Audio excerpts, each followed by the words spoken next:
Poin-poin penting dari membangun kualitas pendidikan di Indonesia dalam mewujudkan program Sustainable Development Goals.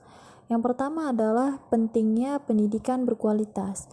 Jurnal tersebut menekankan pentingnya pendidikan berkualitas sebagai kebutuhan dasar manusia dan pilar penting dalam pembangunan ekonomi suatu bangsa. Kondisi pendidikan di Indonesia.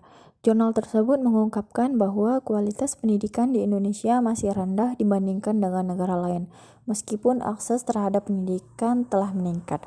Faktor-faktor yang menyebabkan rendahnya kualitas pendidikan antara lain efektivitas dan efisiensi pendidikan yang kurang, rendahnya kualitas sarana dan prasarana, rendahnya kualitas guru, rendahnya prestasi siswa, dan mahalnya biaya pendidikan. Masalah pendidikan dan hasil penelitian dalam jurnal. Rendahnya kualitas pendidikan. Kedua jurnal tersebut menyoroti masalah rendahnya kualitas pendidikan di Indonesia yang tercermin dari berbagai indikator seperti hasil PISA, kurangnya sarana dan prasarana, kualitas guru, dan prestasi siswa.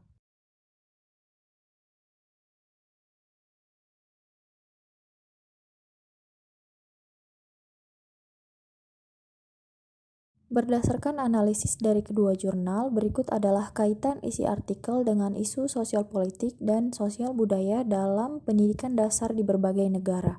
Disparitas pendidikan. Kedua jurnal tersebut menyoroti adanya disparitas atau kesenjangan pendidikan, baik antar wilayah, perkotaan, dan pedesaan, maupun antar kelompok sosial ekonomi.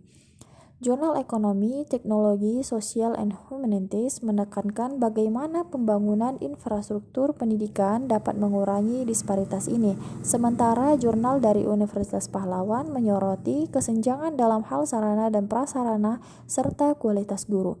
Isu disparitas ini relevan secara global, di mana banyak negara menghadapi tantangan dalam menyediakan pendidikan yang merata dan berkualitas bagi semua warganya. Faktor-faktor politik seperti kebijakan pemerintah, alokasi anggaran, dan prioritas pembangunan dapat sangat mempengaruhi disparitas pendidikan. Yang kedua adalah kebijakan pendidikan.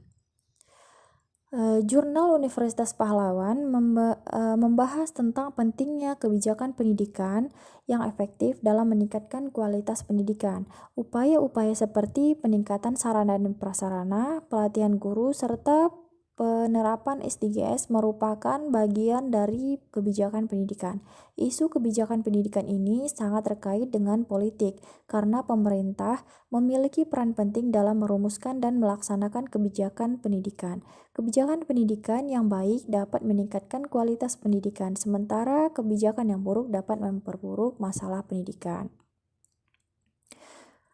Kemudian ada isu sosial budaya. Kualitas guru. Kedua jurnal tersebut menyoroti pentingnya kualitas guru dalam meningkatkan kualitas pendidikan. Dalam jurnal Universitas Pahlawan membahas tentang profesionalisme guru, distribusi guru, dan kesejahteraan guru. Kualitas guru dipengaruhi oleh faktor-faktor sosial budaya seperti nilai-nilai masyarakat terhadap guru, tradisi pendidikan, dan kondisi sosial ekonomi guru. Isu ini relevan secara global karena guru merupakan ujung tombak pendidikan di semua negara. Kemudian ada sarana dan prasarana. Kedua jurnal tersebut menyoroti pentingnya sarana dan prasarana yang memadai. Jurnal tersebut membahas tentang kondisi sarana dan prasarana di Indonesia, sementara jurnal yang satunya menekankan bagaimana pembangunan infrastruktur pendidikan dapat meningkatkan akses dan kualitas pendidikan. Kondisi sarana dan prasarana dipengaruhi oleh faktor-faktor sosial, budaya seperti prioritas masyarakat terhadap pendidikan, kemampuan ekonomi masyarakat, dan tradisi pembangunan. Isu ini relevan secara global karena sarana dan prasarana yang memadai merupakan salah satu faktor penting dalam meningkatkan kualitas pendidikan. Dan yang terakhir adalah partisipasi masyarakat. Jurnal dari Universitas Pahlawan menyinggung tentang pentingnya partisipasi masyarakat dalam pendidikan. Faktor-faktor sosial budaya seperti nilai-nilai masyarakat terhadap pendidikan, tradisi gotong royong, dan tingkat kepercayaan masyarakat terhadap pemerintah dapat mempengaruhi partisipasi masyarakat dalam pendidikan. Isu ini relevan secara global karena partisipasi masyarakat dapat meningkatkan kualitas dan relevansi pendidikan. Secara keseluruhan, kedua jurnal menyoroti isu-isu sosial politik dan sosial budaya yang relevan dengan pendidikan dasar di berbagai negara. Isu-isu seperti disparitas pendidikan, kebijakan pendidikan, kualitas guru, sarana dan prasarana, dan partisipasi masyarakat merupakan tantangan global yang perlu diatasi untuk meningkatkan kualitas pendidikan dasar di seluruh dunia. Terima kasih.